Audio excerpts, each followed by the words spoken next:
साथियों, आप सभी इस बात को भलीभांति जानते हैं कि भारत में महिलाओं को सशक्त करने के लिए उनकी आर्थिक भागीदारी को बढ़ाना आवश्यक है। इसलिए हमने अपनी सरकार के हर निर्णय में, हर योजना में इस पहलू का ध्यान रखा। पहले परिवार की संपत्ति मुख्य रूप से पुरुषों के नाम होती थी। घर है तो पुरुष के नाम पर, खेत है तो पुरुष के नाम पर, दुकान है तो पुरुष के नाम पर, गाड़ी है तो पुरुष के नाम पर, स्कूटर है तो भी पुरुष के नाम पर, और यह सहज चलता था। हमने पीएम आवास योजना में घरों को प्राथमिकता के आधार पर परिवार की महिलाओं के नाम पर रजिस्टर करना शुरू किया।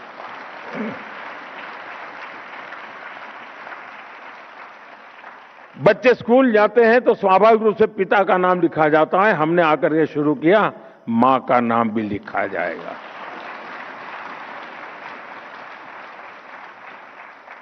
बीते 11 साल में इस निर्णय का लाभ 3 करोड़ से ज्यादा महिलाओं को अपने घर का नाम, घर खुद के मालकिन बनी है।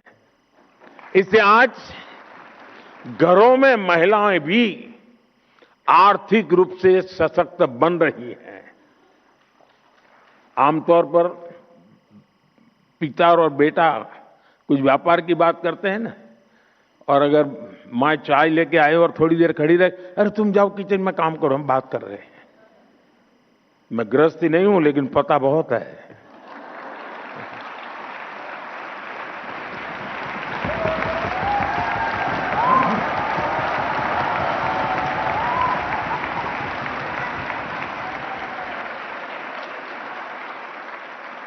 लेकिन अब जब वो आर्थिक ताकत बनी है ना, तो बेटा भी कहता है, अरे जरा मम्मी को बुलाइए ना बातचीत में, उनको बुलाइए ना।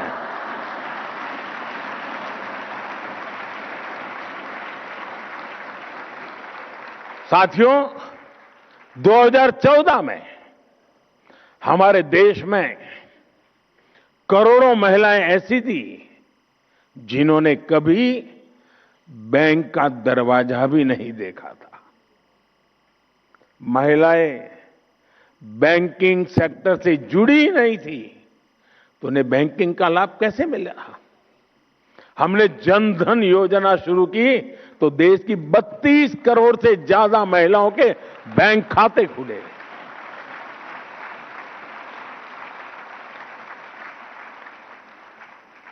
मैं जब गुजरात में था तो एक निर्णय मुझे बड़ा शुरुआत में बड़ी कठिनाई हुई थी।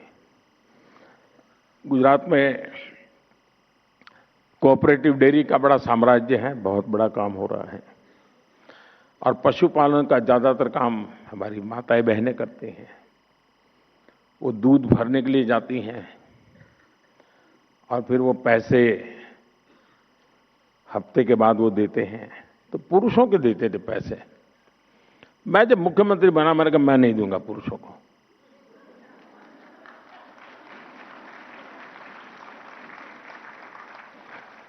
उस समय मैंने बैंकों में जो दूध भरने आने वाली बहनें थी, उनके बैंक खाते खुलवाए, और उस समय डेयरी में दूध का पैसा सीधा महिलाओं के बैंक खाते में जाने लगा।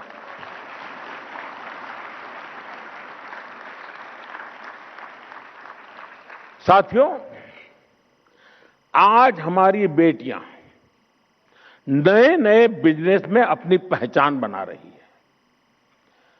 मुद्रा योजना में 60% से ज्यादा लोन्स, 60% से ज्यादा लोन्स महिलाओं ने लिए हैं। देश की स्टार्टअप रिवॉल्यूशन को भी महिलाएं लीड कर रही है। आज 42% से ज्यादा रजिस्टर्ड स्टार्टअप्स में कम से कम एक महिला डायरेक्टर है।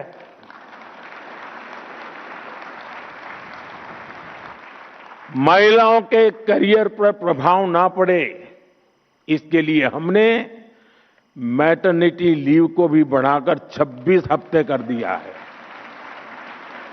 दुनिया के समृद्ध देशों में भी ये सुविधा नहीं है। जब मैं उनको बताता हूं तो आंखें फट जाती हैं इनकी। साथियों, आपको याद होगा कुछ साल पहले देश ने स्किल इंडिया मिशन लॉन्च किया था। हमने वोकेशनल ट्रेनिंग प्रोग्राम शुरू किए थे। आज उसका परिणाम हम हजारों ड्रोन दीदी के जरिए हो रही कृषि क्रांति के रूप में देख रहे हैं।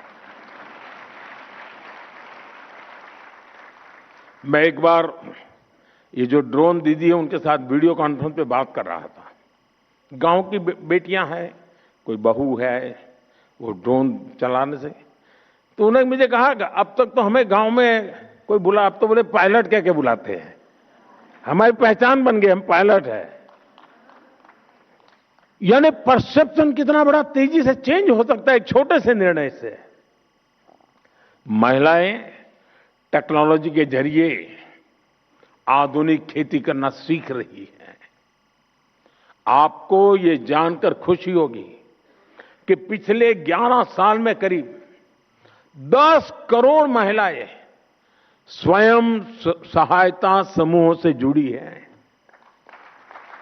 सरकार ने ग्रामीण अर्थव्यवस्था को गति दे रही ऐसी 6 करोड़ बहनों को लखपति दीदी बनाने का लक्ष्य रखा है और इसमें से 3 करोड़ से ज्यादा ग्रामीण महिलाएं लखपति दीदी बन चुकी है।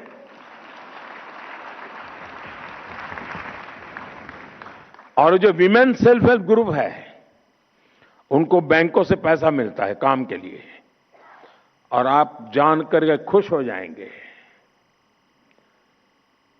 अगर उनको बुधवार को पैसा जमा करना है तो मंगलवार को जाकर के जमा कर देती है। एक दिन पहले बहनों के पास जो व्यवहार है, कोई एनपीए नहीं हो रहा है जी, सारे के पैसे बैंक से जाते उतने ही वापस आते हैं।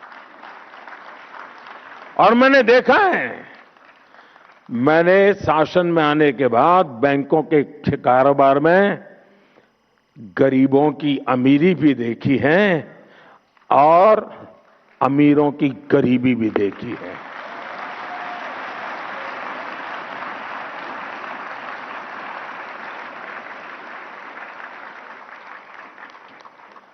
इतना ही नहीं साथियों, ये हमारी माताएं बहनें वोकल फॉर लोकल की ब्रांड एम्बेसडर बन रही हैं। बहनों, विमेन लेड डेवलपमेंट के विजन की बहुत बड़ी सफलता यह है कि इसने महिलाओं के प्रति पुरानी सोच को चुनौती दी है। अब G20 समिट हमारा जब चल रहा था, हम चेयर कर रहे थे, दुनिया के देशों को मुझे समझाना पड़ा था कि विमेन डेवलपमेंट और विमेन लेड डेवलपमेंट में क्या अंतर होता है। दुनिया का बहुत बड़ा वर्ग विमेन डेवलपमेंट तक सहमत था, विमेन लेड डेवलपमेंट के लिए मुझे ताकत लगानी पड़ी थी और हमें सफलता मिली थी। इस सोच का परिणाम है कि आज महिलाएं उन सेक्टर्स में भी बुलंदियों को छू रही हैं जहां कभी पुरुषों का एकाधिकार माना जाता था। आज हमारी बेटियां फाइटर पायलट बनकर आसमान की बुलंदियां छू रही हैं। आज भारत में विश्व के किसी भी देश की तुलना में, यह आंकड़ा भी आपको खुश कर देगा, विश्व के किसी भी देश की तुलना में महिला पायलटों का प्रतिशत सबसे अधिक हिंदुस्तान में है।